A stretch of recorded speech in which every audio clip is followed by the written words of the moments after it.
Have you ever been stressed? No? Sometimes? Too busy? Overbooked? Bad news?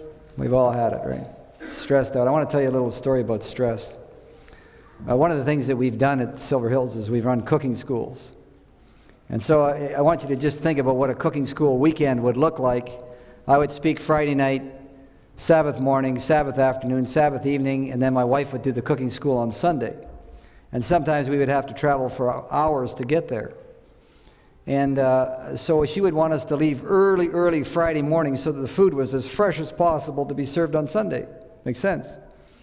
Well, we're going to go and give a cooking school on the north end of Vancouver Island, which is basically about a 12-hour drive with a 2-hour ferry trip between. So we're up at 3 o'clock on Friday morning. See, I got to speak Friday night.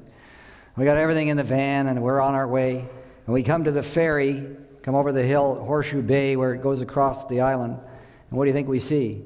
There's the ferry just leaving the dock. Oh, no, we got to wait 2 hours. Oh, so we wait 2 hours, and we get on the next ferry. See, but we're still okay. We can make it. You know, it's not impossible. So we start driving, and we're on the island highway. I don't know about your area, but on Friday afternoon, sometimes people seem to drive slower than any other time of the year. I don't know why. They just seem to drive slower, speed up. And here they are driving along. Oh, I'm biting my nails. Come on, hurry up. You're trying to get by 30 miles an hour. Finally, we come to the last town before we go to the Port Hardy. And my wife says to me, husbands, please listen to your wives, you better get gas. And I said, oh, I'll get it at the next station. I just want to get past this traffic. Now, I don't know if you know what propane is. I have a propane van. It doesn't burn gas. It only burns propane. That's all it burns. 15-passenger van. So here I am, barreling down the road. I can't see any gas stations. Keep looking. Yeah, well, there'll be one here sooner or later. Still none. And I'm watching the needle. It's starting to press the E. You know, it's starting to get down into the E. I won't say anything, you know, because she'll say, I told you so. Isn't that stressful? There we are, driving along. And finally, I see this little gas station off the side of the road, and I say, made it. Pulled in there. We don't sell propane. Oh, what am I going to do? He says, well, go down to the sawmill. They'll sell you propane. So I drove down to the big sawmill and drove into the yard, and it's huge, trucks everywhere, and I finally found, and this fellow tells me, he says, you got to wait for the charge hand. He's got the key, and he's coming sooner or later. Oh, I'm waiting, and I get on the cell phone. I phoned up the church, and I said, look, I think I'm going to be a few minutes late. Just keep everybody singing, you know, and keep everything going. We're coming. So anyway, the guy finally comes in, and he takes me over to this great big propane tank, and he hooks up to it, and he gives it a squeeze. No propane. Won't come out. He takes the thing off and he bangs it on the log, and he says it freezes up at this time of year, and he bangs it a couple times, puts it back on, squeeze again, no propane. Oh, well, I have a tank that I carry, and I have what they call a whip, and I said, okay, fill up my tank, and when I finally run out, I'll stand on the side of the highway. I have to turn it upside down in the cold like this and let it drain into the tank. So here I am on the side of the highway, letting it drain into the tank, you know, waiting, and finally it fills up the tank, and there we go, we're on our way. And we come, and I've been to this church about 3 or 4 years before, so I know approximately where it is, and we're driving down the highway. Oh boy, we're just pushing all the speed limits and everywhere, you know, finally. And I come tearing into the yard, and I said, Eileen, look, my wife, I said, I'm not even going to change my pants. I got my jeans on for traveling. I said, I'm just going to go in there. Those poor people have waited for 45 minutes, and we're just going to give them their health talk. And I got my notes in my hand and my overhead projector, and I come striding in the back of the church, and there's a lady playing the organ there nicely, and everybody's sitting there waiting, and she smiles at me, and I start striding down the aisle of the church, and all of a sudden I just froze. And up there in the front aisle was this great big cross. I'm in the Catholic Church. Oh no! I'm in the wrong church. I don't know why they were in a Friday night meeting, but I couldn't figure out where to put my overheads on the wall. I turned around and went right back out. They probably wondered who that was. I drove 2 blocks down the road and went into the next church, you see. Stress. Oh man. Giving health talks can be stressful. Anyway, there we go. That's my story of stress. I could tell you a couple more, but that one there will help.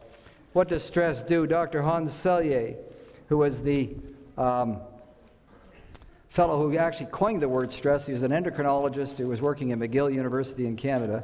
And what he did is he put little animals in cages, and he stressed them. Too many in one cage. You know what it's like when you're around too many people too long. He said, let me out of here, you know. All right, bright lights, loud noises. He injected things under their skin so they couldn't sleep, you know. So you know what it's like after you haven't slept for a while. They'd scratch themselves and stay awake all the time. And these guys came down with all kinds of problems, but there was 4 things that basically, well, they had anemia, they had weight loss, they had cancer, they had every disease that we get, heart disease, they had all the things that we get. But they had 4 things they all had in common. When he opened them up, looked inside, they had enlarged adrenals. You know, your adrenals, what they do is they give you lots of energy. So they had lots of energy. They had inflamed stomachs. You know, on one side of the bed they had Tums, and on the other side they had Rolaids. You know, they kind of roll back and forth all night long. So you keep the fire down. See? So they had inflamed intestinal tracts, they had shrunken lymphatics, and they had shrunken thymus, which is your immune system. It had started to shrink. And so all of them had those 4 things in common. They were stressed. Now, sometimes we think of people as being stressed. You know, there's some people that are just plain worrywarts. You ever notice that? I mean, it's going to rain. I know it's going to rain. No, it's not going to rain. It's not going to, but we aren't going to get any rain. You know, they worry about everything. They worry about whether it's going to rain. They worry if it's not going to rain. They're just worrywarts. But is stress isolated to just worrywarts? I want to take our Bibles this morning and turn to 1 Kings, the 18th chapter. 1 Kings, the 18th chapter. Then Elijah, it says in verse 41, 1 Kings 18, verse 41, then Elijah said to Ahab, go up, eat, and drink, for there is the sound of an abundance of rain. Now, if you know the story, a little bit of the background of this, they had just had a showdown on Mount Carmel. You remember they had the prophets of Baal, 400 of them, and they had the prophet Elijah, and there was this great big discussion in Israel, is Baal God or is Yahweh God? Who's the real God? Who is God? See, and there's a big discussion, big fight. And they had this showdown, and in the showdown, the prophets of Baal had failed, and God had showed himself, and Elijah, the fire came down from heaven and licked up the altar and the water over it and everything like that. And they had this, the Israelites had said, the Lord, He is God, right? You remember the story. And right after that, Elijah says, there's the sound of an abundance of rain. Eat, drink, Ahab, get ready to go, because there was going to be rain. It hasn't rained for how long? 3.5 years. In our place, if it hasn't rained for 3 weeks, the dust is unbelievable on the dirt road in front. Can you imagine 3.5 years in the Middle East? If it's going to rain, what's going to happen? I mean, you're going to be down to your axles in mud. You're not going anywhere. I mean, get going, get ready. And Elijah, it says, goes up in the mountain, and what does he do? He prays. What happens? It starts raining right away, right? What happens? Nothing. And he gets down and he prays again, and he sends a servant out, and the servant comes back and says nothing.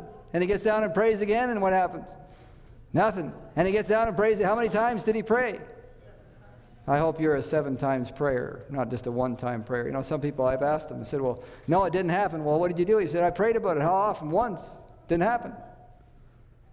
How many times did Elijah pray? 7 times. There's a man of God. He's praying. You know, he's persevering. He's waiting for that sign. He's waiting for the hand, the cloud the size of a man's hand, and he keeps praying. And then it says the rain started to come. And what did he do? He ran what? He ran before, then the hand of the Lord was upon Elijah, and he girded up his loins, and he ran ahead of Ahab to the entrance of Jezreel. He ran all the way. If we were to describe Elijah right now, how would you describe him? From what we've read so far, what would be your descriptions of this man? How would you describe him?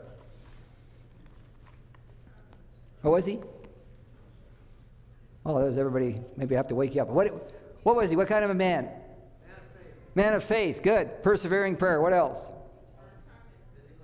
Physically, I like that. Physically fit. He ran ahead of a chariot. Good. Okay. What else?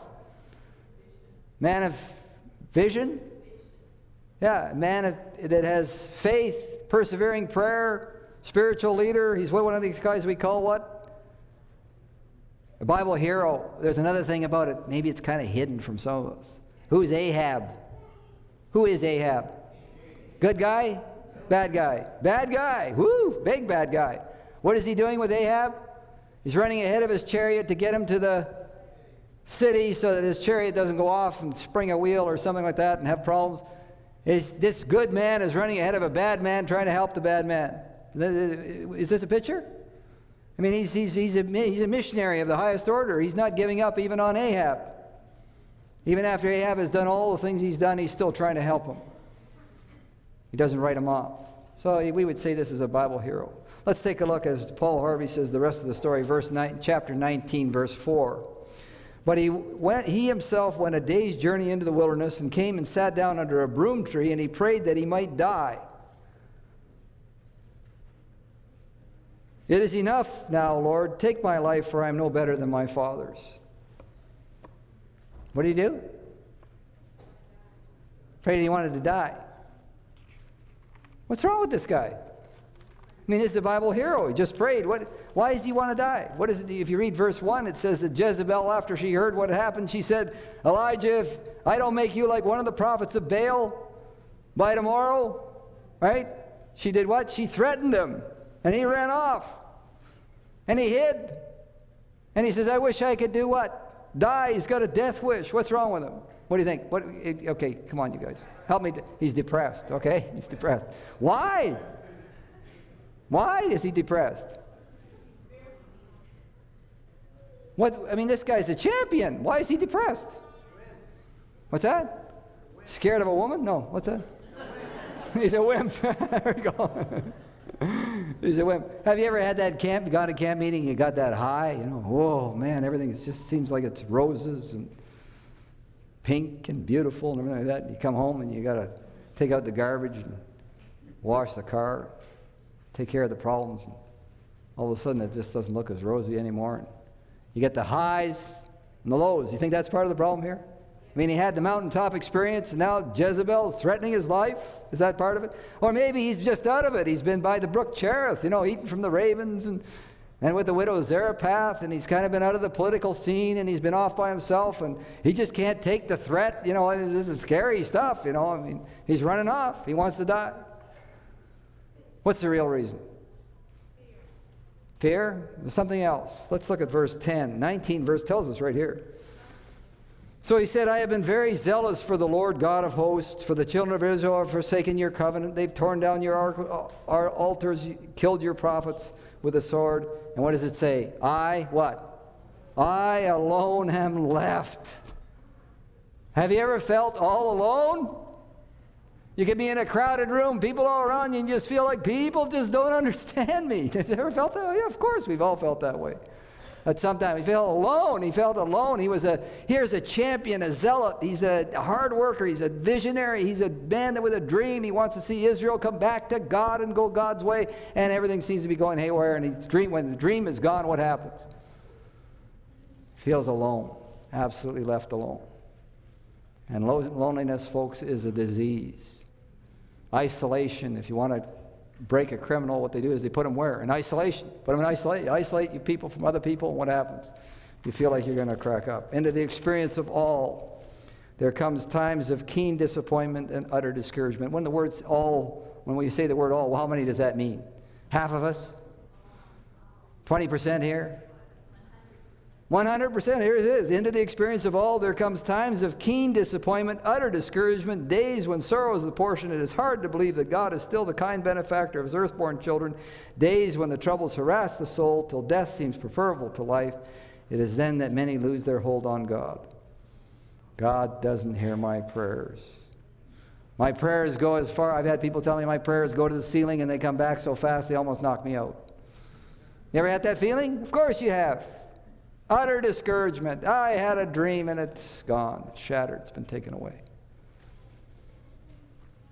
Was Elijah the only hero in the Bible with that problem?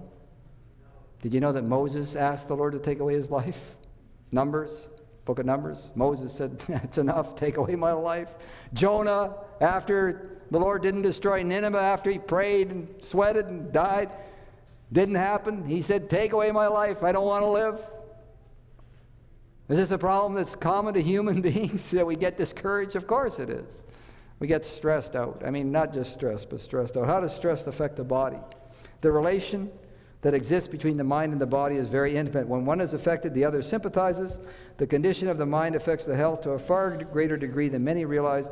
Many of the diseases from which men and women suffer is the result of mental depression, grief, anxiety, discontent, remorse, guilt, distrust. All tend to break down the life forces and to invite decay and death. Loss of our dreams, we call that grief. Things not turning out the way we expected, discontent, fear of the future, anxiety, disappointment, remorse, feeling like a failure, guilt, can't trust anyone anymore, distrust. All tend to do what? Break down the life forces and to invite decay and death. You know, heart disease, I don't know, your country is almost identical to our country. Half the people in our country die of heart disease. Did you know that? 50%. People don't grow old and die. They grow sick and die. And, you know, heart disease would be easy if we just said it was a one-time deal. I mean, I don't want to be mean to anybody, but if you just had a heart attack and died, that would be a lot easier than some of the situations that I have where people come to the guest house where they have had heart disease for the last 20 years with medications and doctor visits every week and just constantly eking out an existence, and, you know, every day is just worried about that heart, whether it's going to go too fast or too slow, or all those problems. I mean, heart disease is not just simply you catch it and it's over. You catch it and you live with it, and you end up dying with it. It's a long process, and 50% of the people in our country have that disease. And what they've found out is that high cholesterol and high fats tend to make it worse. Guess what else they found out? If they take the levels of fats in racing car drivers' blood, that just before the race and 2 hours after the race, their levels are double the normal levels. See, the fat levels in their blood. So just the stress of driving, not eating the burgers before the race, the stress of driving put their blood fat level up and kept it up. 2 hours after, they're still double the normal levels. Some of us, when we drive to work, it's kind of like, right? I got to get there, passing, jockeying people. It's like a racing car. We're getting stressed just on the way to work, and stress is one of those things that can raise our level of fat. What does stress do to the body? If we had a bear that wandered into the back of this church right now, what would you do? Just supposing, you don't have any bears in your country here? No? You do? Oh, good. There you go. You're like us. We got a few. What if the door opened and in walked a big black bear? What would you do? You'd run out this door. And guess what? Everybody else would too. There'd be quite a pile right there. Okay, so you'd run. What else? Anybody else? What would you do? What's that? I'd like to hear that one. That was good. Scream. Oh, that's great. That's a good one. Just holler at the thing. I mean, enough to scare him half to death. Can you imagine the noise in here? Play dead. There's a way. That wouldn't be hard for me. I'd probably pass out anyway. Play with the bear. There's an idea. Yeah. Some of the things that we would do when we're under stress, we wouldn't even know what we're going to plan. I mean, we wouldn't even actually get to that spot where we could actually plan it, right? We had a fellow down the road from our place who was an antique collector. His whole house was full of antiques from Africa and South America and Australia and every Aboriginal culture and everything you can imagine. He had every artifact and his house caught fire. Can you imagine? Any other house wouldn't have mattered, but it was so much good. And he had a pail in his hand, and he had a pond out in front, and he was running towards the pond, and then he'd run back, oh, I got to get that artifact out, and he'd run back towards the house, but then he'd go, oh, I got to get the water, and he'd run back towards the pond, and he gets like this, and he didn't get anywhere. The house burned right down. And I came in the yard, and he was going, he was wore out and didn't go anywhere. I mean, stress is hard. Sometimes, you know, you can't really predict what you're going to do. We might do, like you said, we might all try to run out that door and might half trample each other in the process without even planning to do that. But just, you know, stress does some physiological things to us. It makes our eyes, pupils dilate, you know, look at that bear. See him. Our skin blanches because all the blood goes to protect the internal organs. And our breathing rate increases, you know, start doing like this. And our heart rate increases, and our blood pressure goes up, and our digestion stops, and our lymphatics, or our thymus doesn't produce, our white blood cell count goes, we're not going to try and fight disease, we're not going to try and fight a cold when we got to fight a bear. And our blood becomes more sticky, because if we get swatted, then it's going to clot quicker. And our blood sugar goes up so we can fight and flight better. And this all happens when I've had people tell me my boss is a bear. What do you think happens when the boss comes in? Heart rate goes up, blood pressure goes up, blah, blah, blah, blah, blah. Your blood gets sticky, stomach stops digesting. You see what's going on? This is stress. Dr. Friedman did a fantastic study. He was a heart cardiologist. And he was studying and he sent his chairs off. He was a research doctor. He sent his chairs off to get them reupholstered. And the upholsterer said, "What kind of business do you run?" He says, "Well, I'm a cardiologist." "Well, what do you do?" He says, "I work with heart patients." He says, "They're the funny bunch." He says, "Why?" He says, "Because only the leading edge of the chair was wore out." What does that tell you? These guys never sat back in the chair. You know, they're always sitting on the edge of their chair. You know, they're ready to go. How can we go? He sent a questionnaire to all of the people who were in his practice who had had a heart attack incidents and died from it. He sent it to the relatives and the workers and everything like that. And he asked them, what was Joe doing just before his heart attack? What do you think he got back? Same thing he got back every time. They were eating more burgers and drinking more milkshakes and smoking more cigarettes. What do you think it was? Joe was trying to do more and more in less and less time. He called it time urgency. You know, you can tell whether you got time urgency. You know how you can tell when you get to the bank and there's a lineup. And you think, well, I've had my account here for 15 years. And you go march right up over to the desk and you say, now look, I've had my account. How come every time I come in here you don't have an extra teller? Put another teller on here, blah, blah, blah, blah. I don't have time. I don't have time. Time urgency. Driving along in the car, listening to a tape, writing out a list, getting on the cell phone, getting it all done at once. You know, it's 6 different things at one time, juggling all this. This is time urgency, right? I got to get all this stuff done. I got to get this done. He said that if you take a person that doesn't have time urgency, and you have a person that does have time urgency, and they're eating exactly the same thing, so whether it's high fat or low fat, it doesn't matter. You just multiply the person with time urgency 7 times the heart disease factor as the person who's sitting across the table from them. Are you with me? In other words, time urgency is 7 times the factor in the cause of heart disease than the person that's sitting across the table. Some people have the bear inside, in other words. Some people have got bosses that are a bear, some of them are their own bear. Keep on beating themselves up. Come on, get going. Stay busy. Keep moving. Don't stop. What was supposed to happen? Let's take a look. What was the prescription that God gave to Elijah, this man that wanted to die? What do you think he gave to him? Let's take a look at verses 7 and 8. Let's take a look. Here we go. And the angel of the Lord came back the second time and touched him and said, "Arise, eat, because the journey is too great for you." So he arose and ate and drank, and he went in the strength of that food 40 days and 40 nights as far as Mount Horeb, the mountain of God. What did the Lord give to this man who was wanting to die? What did he give to him? Well, food, but what was the next thing? I like it. Somebody back there's got it. What is it? Well, there's something else. Told me he's going to go how far? How many days? 40 days and 40 nights of what? How do you get to Mount Horeb? Get on a bus. Take a car. He's going to have to walk for 40 days and 40 nights. Listen to this. Laura G. had been feeling depressed, lonely, and blah, so a psychiatrist suggested she try the antidepressant Prozac.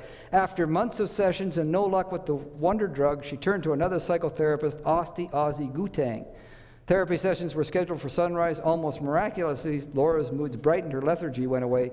What caused Laura to feel so much better? The catalyst wasn't a drug or talking about her childhood. Hardly. The cure was walking. Dr. Keith Joscard wrote a book called The Exercise Prescription for Depression and Anxiety. According to Joscard, researchers have found that laboratory rats that exercise on a treadmill produce significantly higher levels of dopamine, norepinephrine, and serotonin. If you take laboratory rats and you exercise them on a treadmill, that's got to be a bit of a trick, eh?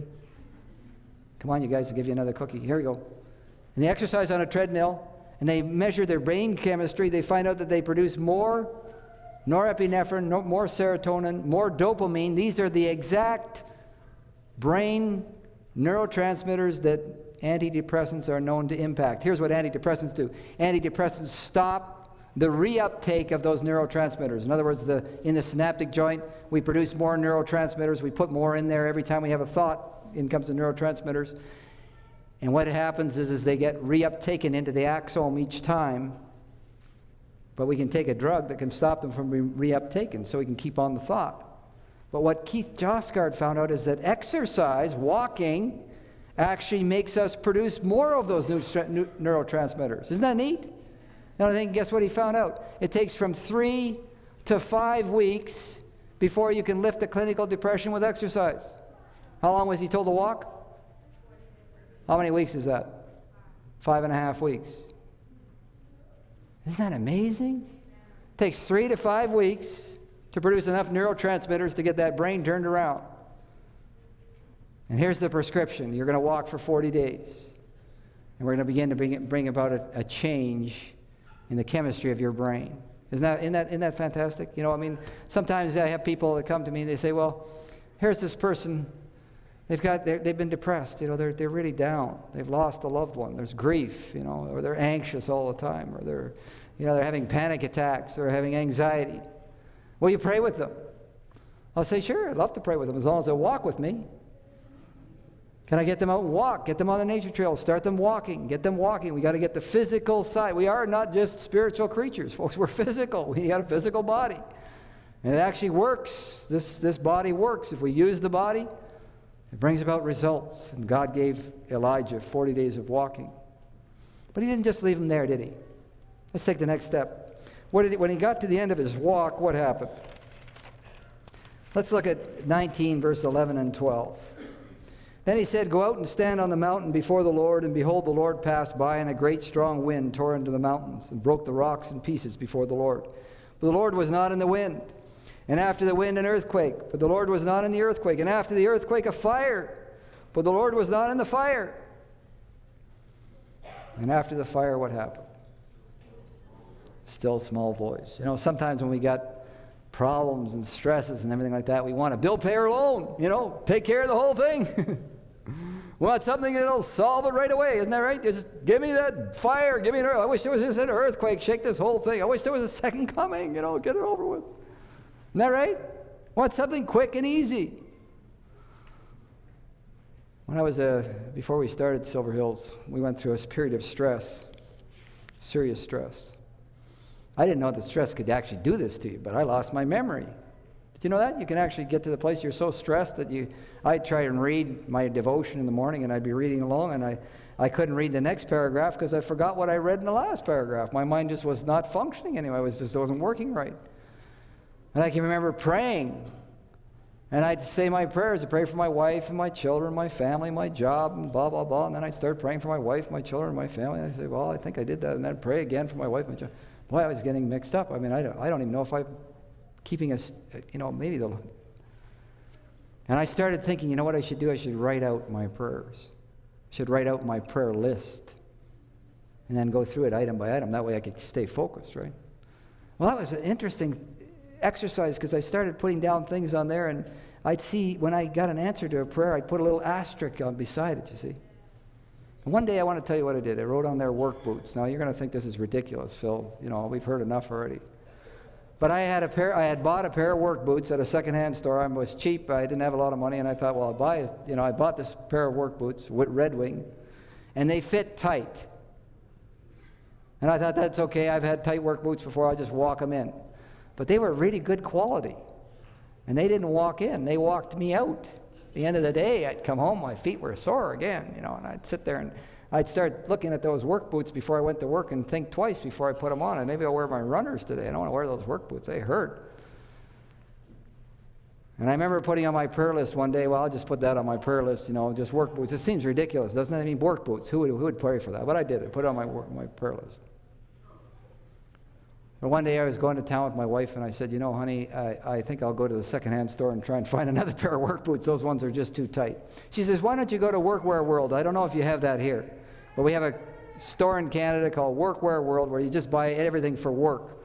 But they always are high priced. And I said to Eileen, I can't afford $79 for a pair of work boots. I just don't want to do that. I'm going to trash them at work anyway. She says, why don't you go to down to Workwear World, because I got to go to the bank. So I walked down there and walked over to the boot counter and picked them up, $79.95. triple stitch, double leather, exactly what I want, but I'm not paying that. And I put them down, and I turned to walk out of the store. And up over here on the wall, it said $9.99. Now, folks, they don't even sell socks for $9.99. And nothing in that store is $9. I mean, I've never seen it. This is on a cardboard written in hand, $9.99. So I walked over there, and there they were, a whole rack of work boots. Must be 2 left feet. I mean, what is this? Single leather, single stitch, get them wet once, throw them away. What is it? But these are exactly the same double leather, triple stitch that was over here for $79.99. Now, that doesn't make any sense. And I said to the clerk, I said, this doesn't make sense. You're charging $79 over there, and you're charging $9.99 here. Oh, she says, we got a bunch of work boots. She said, 7.5. She says, we haven't been able to move them. I looked down at my feet. Boy, I'm ever glad I got 7.5. $9.99 for a $79 pair of work boots. I took him over to the lady, gave her $20, and she gave me back change. And I'm walking down the hall towards my wife, and she sees this guy's gone nuts. He's got a big smile on his face, like and my face is beaming. I mean, literally beaming. You know why I was so happy? Not because I had a pair of work boots for $9.99, because I had put work boots on my prayer list, and there's only one being in the universe that knew that to me, work boots were special, and being cheap was special. And he wanted me to know that he knew that he could supply that need the way I needed it supplied, in the language of my soul. And that's the still small voice, you see. That's what I needed. I needed that. I needed that connection to know that he cared that much. If he can give me a pair of work boots, do you think he can give me a job? If he can give me a pair of work boots, do you think he can help me with my mortgage? If he can give me a pair of work boots, do you think he can help me with the problems in my life? I haven't been talking to him about it, maybe. I haven't been writing it down and asking him, see? He wants to talk to you. You know, when people love each other, they do all kinds of things around the house for each other. You know, and sometimes you get up in the morning and there's a big heart and lipstick on the mirror. You know, I love you, you know, blah, blah, blah. God says he loves me. And sometimes I've lost track of that somewhere. I can't find it. You know, I wish there was an earthquake to show me. He just wants to show me with a still small voice. He wants to show me, I love you. I'll take care of you. Keep your wants, your joys, your sorrows, your cares, your fears before God. You cannot burden him. You cannot weary him. He who numbers the hairs of your head is not indifferent to the wants of his children. Take to him everything that perplexes the mind. Nothing is too great for him to bear. He upholds worlds. Nothing that in any way concerns our peace is too small for him to notice. There is no chapter in our experience too dark for him to read. There is no perplexity too difficult for him to unravel. Let's bow our heads for a word of prayer. Loving Heavenly Father, we just want to thank you for the way you've made us. Lord, it's a mystery, a miracle, and a wonder that what you've put into each one of us. And we just want to thank you in a very special way, Lord, that you've made us with a physical body, that when we follow those simple principles that you've given to us, that it actually assists and aids and strengthens our minds and helps us with the stresses we have to face. I pray, Lord, in a special way that you'll be with each person in this room. Some people are facing all kinds of stresses and difficulties, anxieties.